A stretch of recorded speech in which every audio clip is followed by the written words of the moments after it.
नमस्कार सभी दोस्तों को।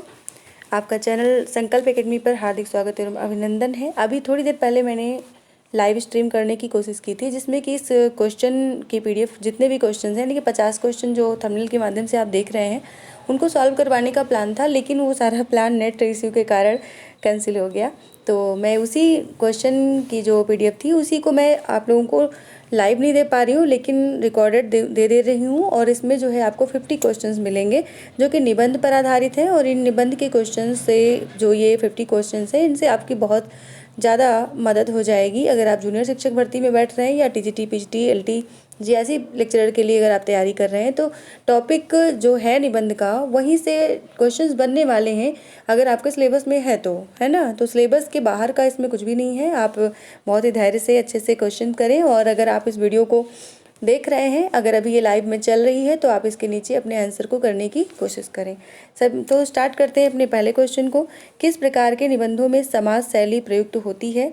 का भावात्मक, खा विवरणात्मक, गा वर्णनात्मक, घा विचारात्मक। तो यहाँ पर उत्तर क्या होगा? तो उत्तर ले लेते हैं, घा विचारात्मक होता है। और अगला प्रश्न है, अगला प्रश्न है, हिंदी निबंध का आरंभ किस युग में हुआ? भारतेंदु युग में, द्विवेदी युग में, या छायावाद युग में, या रीतिकाल में। तो हिंदी निबंध का आरंभ हुआ है भारतेंदु युग में। का वाला विकल्प सही है। जितने भी लोग का विकल्प को सोच रहे हैं, उन सभी का आंसर सही है। अगला प्रश्न है, कौन सा निबंधकार भारतेंदु युग का नहीं है? बालकृष्ण भट्ट, बालमुकुंद गुप्त, प्रताप नारायण मिश्र, या श्रीनिवास दास। इनमें से कौन सा निबंधकार भारतेंदु युग का नहीं है? सही उत्तर है बालमुकुंद गुप्त। अगला प्रश्न है, सुलोचना निबंध संकलन किसका है? प्रताप नारायण मिश्र का, भारतेंदु हरिश्चंद्र का, बालकृष्ण भट्ट का, इनमें से कोई नहीं। तो यहाँ बताना है कि किसका निबंध संकलन है सुलोचना। तो सही उत्तर इसका होगा खा, भारतेंदु हरिश्चंद्र। अगला प्रश्न है, स्वर्ग में विचार सभा का अधिवेशन निबंध के लेखक कौन है? भारतेंदु हरिश्चंद्र, प्रेम घन, प्रताप नारायण मिश्र, बालकृष्ण भट्ट। इनमें से कौन है? तो इसका जो सही उत्तर है वो होगा भारतेंदु हरिश्चंद्र जी का। अगला प्रश्न है, भारतेंदु का निबंध नहीं है, इनमें से कौन सा निबंध भारतेंदु का नहीं है? भारतवर्षोन्नति कैसे हो सकती है, बंग भाषा की कविता, अद्भुत अपूर्व स्वप्न, कलिराज की सभा। इनमें से कौन सा निबंध भारतेंदु हरिश्चंद्र का नहीं है? सही उत्तर है कलिराज की सभा। और ये भारतवर्षोन्नत कैसे हो सकती है, बंग भाषा की कविता, अद्भुत अपूर्व स्वप्न, ये तीनों ही निबंध भारतेंदु के हैं। अगला प्रश्न है,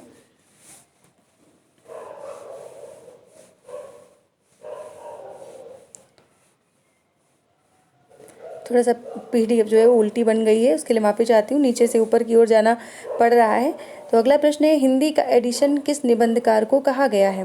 प्रेम घन को, प्रताप नारायण मिश्र को, भारतेंदु को, या बालकृष्ण भट्ट को। इनमें से हिंदी का एडिशन किसे कहा गया है? सही उत्तर है प्रताप नारायण मिश्र को। भौ निबंध के लेखक कौन है? ये पीजीटी 2010 में क्वेश्चन पूछा गया है। भौ निबंध के लेखक कौन है? सरदार पूर्ण सिंह, बालकृष्ण भट्ट, प्रताप नारायण मिश्र, या हरिशंकर परसाई। तो इसमें से जो आपका सही उत्तर है वो है प्रताप नारायण मिश्र जी हैं। इन्होंने बहुत सारे निबंध ऐसे लिखे, जैसे इन्होंने लिखा मूछ, मूछ पर लिख दिया। इन्होंने सिर्फ एक निबंध इस तरह का लिखा जिसमें सिर्फ द अक्षर इस तरह का है, जिसका नाम है द, निबंध का नाम है बात। मतलब इस तरह के इन्होंने बहुत सारे निबंध लिखे हैं, जिनमें कि आप मतलब एक अक्षर में भी निबंध का नाम रख दिया गया है। तो इस तरह के अगर आपको निबंध मिलते हैं तो उनको बेहिचक प्रताप नारायण मिश्र को लगा सकते हैं। अगला प्रश्न है, कलिराज की सभा निबंध किसका है? बालकृष्ण भट्ट का, भारतेंदु का, नेमिचंद्र जैन का, या प्रताप नारायण मिश्र का। तो आपका सही उत्तर अब तक आपने सोच लिया होगा। अगला प्रश्न जो ये हमारा है, इसका उत्तर क्या है? ये है बालकृष्ण भट्ट। अगला प्रश्न है, शुक्ल जी के अनुसार हिंदी का स्टील किसे कहा गया है? प्रताप नारायण मिश्र को, बालकृष्ण भट्ट को, राधाचरण गोस्वामी को, या वृंदावन लाल वर्मा को। किसे कहा गया है? तो सही उत्तर आपका होना चाहिए बालकृष्ण भट्ट। अगला प्रश्न है, बालकृष्ण भट्ट का निबंध है ईश्वर भी क्या ठठोल है? हिंदुस्तान के रईस कृषकों की दुर्वस्था, हिंदुस्तान की रईस, ग नंबर कृषकों की दुर्वस्था, घा है उपर्युक्त सभी। बालकृष्ण भट्ट का निबंध इनमें से कौन सा है, ये पूछा जा रहा है। सही उत्तर है उपर्युक्त सभी। ये तीनों ही निबंध बालकृष्ण भट्ट के निबंध हैं। अगला प्रश्न है भारतेंद्र युगीन निबंधों की विशेषता है। इसका भी क्योंकि थोड़ा सा पीडीएफ यहाँ पर उल्टी बन गई है तो इसके विकल्प हमें ऊपर जाके मिलेंगे। तो यहाँ पर जो विकल्प हैं, जो क्वेश्चन था उसके विकल्प है आत्मव्यंजकता एवं व्यंग्य विनोद, परमुखापेक्षिता, राष्ट्रीय चेतना की अनुपस्थिति, श्रृंगार की अधिकता। तो ये यहाँ पर इसका जो सही उत्तर है वो क्या होना चाहिए आपके अनुसार? यहाँ पर सही उत्तर है आत्मव्यंजकता एवं व्यंग्य विनोद। अगला प्रश्न है कालिदास की निरंकुशता निबंध के लेखक कौन है? हजारी प्रसाद द्विवेदी या श्याम सुंदर दास या महावीर प्रसाद द्विवेदी या सरदार पूर्ण सिंह। किसने लिखा है कालिदास की निरंकुशता? सही उत्तर है महावीर प्रसाद द्विवेदी। अगला प्रश्न है आचार्य शुक्ल ने किसके निबंधों के विषय में बातों का संग्रह कहा है? हजारी प्रसाद द्विवेदी, श्याम सुंदर दास, मिश्र बंधु, महावीर प्रसाद द्विवेदी। इनमें से किसके निबंधों को शुक्ल जी ने बातों का संग्रह कहा है? तो ये निबंध है महावीर प्रसाद द्विवेदी जी का, जिन्हें कि शुक्ल जी ने बातों का संग्रह माना है। अगला प्रश्न है महावीर प्रसाद द्विवेदी का निबंध कौन सा है? कालिदास और उनकी कविता, महाकवि माघ का प्रभात वर्णन, कवियों की उर्मिला विषयक उदासीनता, उपर्युक्त सभी। तो ये बताना है आपको इनमें से महावीर प्रसाद द्विवेदी का निबंध कौन सा है। तो इसका सही उत्तर अब तक आपने सोच लिया होगा। सही उत्तर है उपर्युक्त सभी। ये सारे निबंध महावीर प्रसाद द्विवेदी जी के हैं। अगला प्रश्न है हिंदी में कपास की खेती करने वाला निबंधकार है? श्याम सुंदर दास, रामचंद्र शुक्ल, महावीर प्रसाद द्विवेदी या सरदार पूर्ण सिंह। हिंदी में कपास की खेती करने वाला निबंधकार कौन सा है? यानी कि इसमें एक निबंधकार ऐसा है जो कि कृषक जीवन से संबंधित रहा है, जिसने की खेती बहुत अच्छे से की है। वो उसका नाम क्या है? कपास की खेती, है ना। तो ये जो है निबंध का नाम भी है, तो ये महावीर प्रसाद द्विवेदी जी हैं। अगला प्रश्न है विश्वविद्यालय के पाठ्यक्रम को ध्यान में रखकर पुस्तक निर्माण करने वाले विद्वान कौन से हैं? श्याम सुंदर दास, रामचंद्र शुक्ल या पूर्ण सिंह या गुलेरी। इनमें से कौन से हैं? तो सही उत्तर है श्याम सुंदर दास, क्योंकि उस समय सबसे ज़्यादा पढ़े लिखे यही आलोचक थे। श्याम सुंदर दास जी शायद बीए पास थे, बाकी सभी हाई स्कूल इंटर करके ही अपने लेखन कार्य में उतर गए थे, लेकिन श्याम सुंदर दास जी की शिक्षा दीक्षा काफ़ी अच्छी थी। तो इस तरह से इन्होंने अपने सोच और समझ से जो विश्वविद्यालय उस समय का पाठ्यक्रम था उस पर इन्होंने कई पुस्तकें लिखी हैं। अगला प्रश्न है कर्तव्य और सत्यता निबंध के लेखक कौन है? क महावीर प्रसाद द्विवेदी, ख श्याम सुंदर दास, ग आचार्य रामचंद्र शुक्ल, घ सरदार पूर्ण सिंह। किसने लिखा है कर्तव्य और सत्यता निबंध को? तो इसका सही उत्तर अब तक आपने सोच लिया होगा, हम बता देते हैं, ख श्याम सुंदर दास ने। बाल मुकुंद गुप्त रचित निबंध संग्रह का नाम क्या है? भारत मित्र, प्रजा मित्र, शिव सागर की चिट्ठियाँ, शिव शंभू के चिट्ठे। इनमें से इनके निबंध का नाम क्या है? तो शिव शंभू के चिट्ठे बहुत ज़्यादा फेमस नाम है निबंध का, जो कि निबंध साहित्य विधा में काफ़ी चर्चित निबंध है शिव शंभू के चिट्ठे। तो ये निबंध बाल मुकुंद गुप्त द्वारा रचित निबंध संग्रह है। अगला प्रश्न है शिव शंभू शर्मा के नाम से निबंध किसने लिखा है? बाल मुकुंद गुप्त ने, महावीर प्रसाद द्विवेदी ने, शिव पूजन सहाय ने या बालकृष्ण भट्ट ने। इनमें से किसने लिखा है? तो ये लिखा है बाल मुकुंद गुप्त जी ने, क्योंकि इनका जो अभी हमने निबंध संग्रह की बात की थी वो था शिव शंभू के चिट्ठे, और वहीं से इन्होंने शिव शंभू नाम लिया है। शिव शंभू शर्मा के नाम से इन्होंने निबंध लिखे हैं। अगला प्रश्न है महावीर प्रसाद द्विवेदी के अनस्थिरता शब्द पर विवाद बाल मुकुंद गुप्त जी ने किस निबंध में किया था? ये बहुत ही प्रचलित जो है एक प्रसंग है, जिसमें कि महावीर प्रसाद द्विवेदी के जो अनिस्थिरता शब्द पर इन्होंने जो टिप्पणी की थी उस पर बवाल थोड़ा सा किया, यानी कि विवाद किया बाल मुकुंद गुप्त जी ने। तो वो किस निबंध में किया है? आत्माराम, कल्लू अलहित। इनमें से किसमें, या दो ऑप्शन मैं ऊपर दे रही हूँ, दो नाम सही से सुन लीजिएगा, आत्माराम, कल्लू अलहित, और इसके बाद के जो ऑप्शन है वो हैं खत किसी में नहीं। इसमें से सही उत्तर कौन सा होगा आपके अनुसार? तो इसमें जो सही उत्तर था वो था आत्माराम। आत्माराम की टेंटे नाम से एक निबंध आया था, और उसमें बाल मुकुंद गुप्त जी ने जो है ये अनिस्थिरता शब्द को लेकर के काफ़ी विवाद किया था। अगला प्रश्न है माधव प्रसाद मिश्र का निबंध संकलन कौन सा है? आत्माराम की टेंटे, धृति और क्षमा, कुछ दंडदेव का आत्मनिवेदन, इसमें से कौन सा निबंध माधव प्रसाद मिश्र का निबंध संकलन है? तो ये सही उत्तर है घृति और क्षमा। अगला प्रश्न है आत्माराम की टेटें निबंध के लेखक कौन हैं? माधव प्रसाद मिश्र, सरदार पूर्ण सिंह, गोविंद नारायण मिश्र, चंद्रधर शर्मा गुलेरी, इनमें से कौन है? तो ये सही उत्तर है गा नंबर गोविंद नारायण मिश्र। सच्ची वीरता, कन्यादान, पवित्रता निबंध किसके हैं? चंद्रधर शर्मा गुलेरी के, संपूर्णानंद के, बालकृष्ण भट्ट के या अध्यापक पूर्ण सिंह के? किसके हैं? तो ये निबंध जो हैं वो हैं अध्यापक पूर्ण सिंह के। सच्ची वीरता, कन्यादान, पवित्रता ये अध्यापक पूर्ण सिंह के निबंध हैं। और आपको बता दें कि अध्यापक पूर्ण सिंह यानी कि सरदार पूर्ण सिंह जी ने 6 निबंध लिख करके अपनी जो ख्याति है हिंदी साहित्य जगत में वो प्राप्त की है। तो अगला प्रश्न इन्हीं पर है कि हिंदी साहित्य में सरदार पूर्ण सिंह की ख्याति किस रूप में है? आलोचक के रूप में, निबंधकार के रूप में, नाटककार के रूप में या व्यंग्यकार के रूप में? तो इस प्रश्न का उत्तर आपने पहले वाले प्रश्न से ही लगा लिया होगा। तो यहाँ पर ये सही होगा खा विकल्प, निबंधकार के रूप में। अगला प्रश्न है आचरण की सभ्यता निबंध के लेखक कौन है? चंद्रधर शर्मा गुलेरी, सरदार पूर्ण सिंह, पद्म सिंह शर्मा, संपूर्णानंद, इनमें से कौन है? तो सही उत्तर है खा सरदार पूर्ण सिंह। आचरण की सभ्यता इनका बहुत ही फेमस निबंध है और ये 12th के पाठ्यक्रम में भी लगा हुआ है, काफ़ी अच्छा है। यानी कि छात्र जीवन के लिए आचरण शब्द की एक जो महत्ता है उसको समझना, और ऐसे उम्र के पड़ाव में बच्चे होते हैं जहाँ पर आचरण की सभ्यता का पाठ पढ़ाना सरदार पूर्ण सिंह जी के लिए बहुत आवश्यक हो गया था।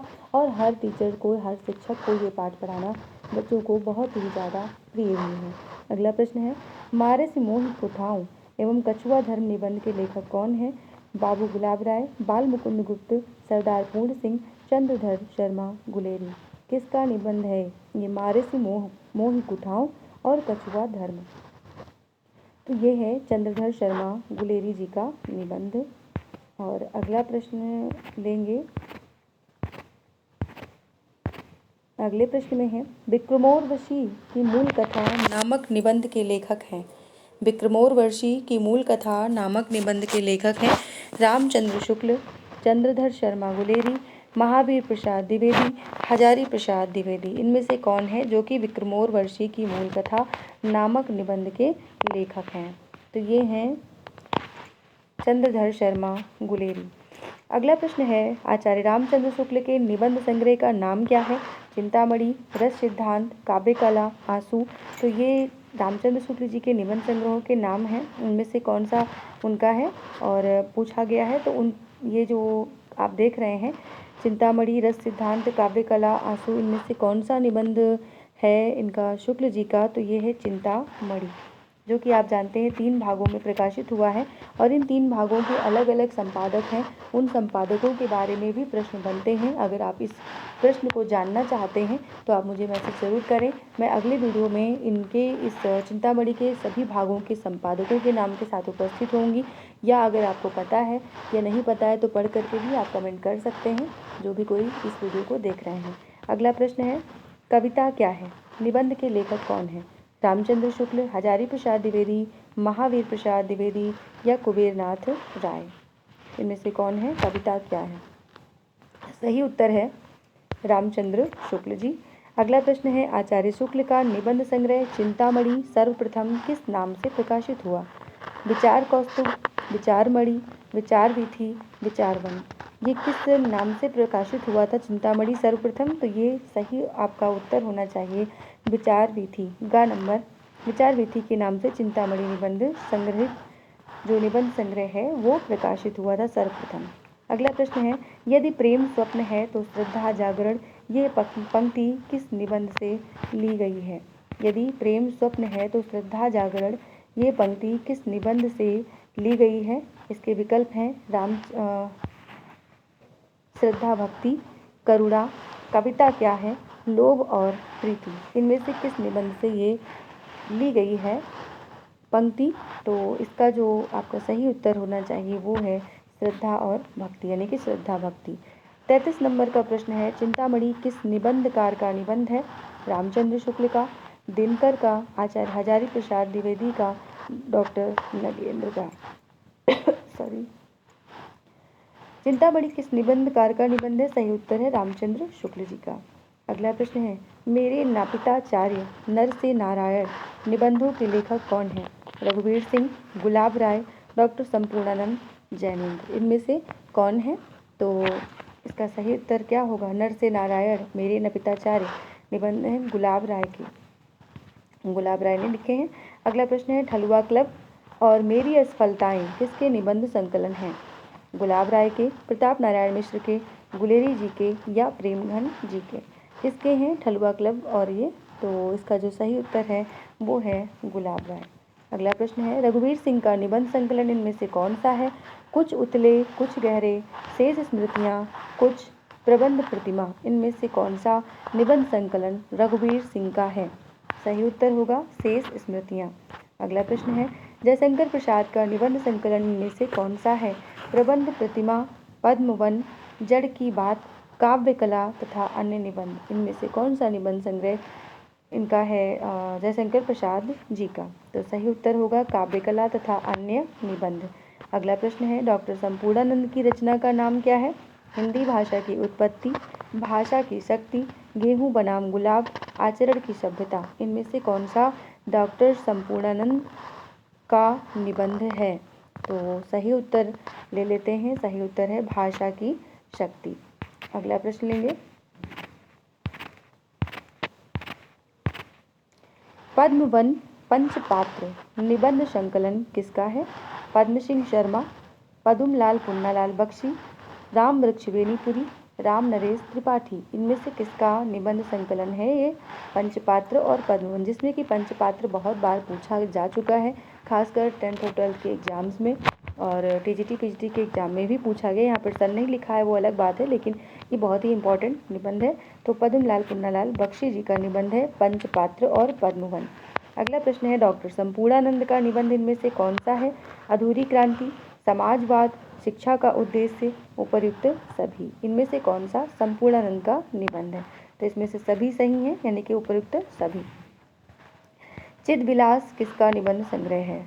डॉक्टर संपूर्णानंद, पूर्ण सिंह, जैनेन्द्र, वासुदेव शरण अग्रवाल। अगर आप लोग इस समय लाइव में ये आप लाइव चैट में हैं तो इसका आंसर ज़रूर करें, क्योंकि वीडियो मैंने लाइव स्क्रीन शेयर करने की कोशिश की थी, लेकिन दुर्भाग्यवश नहीं हो पाई किसी भी मतलब नेट की स्पीड के ऊपर। इस वजह से मुझे ये अपलोड करनी पड़ रही है, लेकिन मैं इसको आपको अपलोड करूँगी तो लाइव में ही अपलोड करूँगी, ठीक है? तो आप लोग चाहें तो इसका आंसर कर सकते हैं। तो चिद विलास किसका निबंध संग्रह है? तो ये है डॉक्टर संपूर्णानंद जी का। अगला प्रश्न है, प्रबंध मंजरी निबंध संकलन किसका है? तो प्रबंध मंजरी निबंध संकलन है शिव पूजन सहाय का, पद्म सिंह शर्मा का, सरदार पूर्ण सिंह का या रघुवीर सिंह का? इनमें से बताना है किसका है। तो ये इसका सही उत्तर जो है वो पद्म सिंह शर्मा है। अगला प्रश्न है, अशोक के फूल निबंध रचित है किसके द्वारा रचित है? महादेवी वर्मा द्वारा, हजारी प्रसाद द्विवेदी द्वारा, दिनकर द्वारा, नागार्जुन द्वारा। इनमें से किसके द्वारा रचित है? ये बहुत ही अच्छा निबंध है और आपने कई बार इसको पढ़ा होगा, और मुझे उम्मीद है जो भी कोई हिंदी से तैयारी कर रहा है उसमें छोटी कक्षाओं में, यानी कि 10th 12th के सिलेबस में, इसको 12th के सिलेबस में शायद ये लगा हुआ है, ज़रूर ही पढ़ा होगा। तो अशोक के फूल किसका निबंध संग्रह है? हजारी प्रसाद द्विवेदी जी का। अगला प्रश्न लेंगे,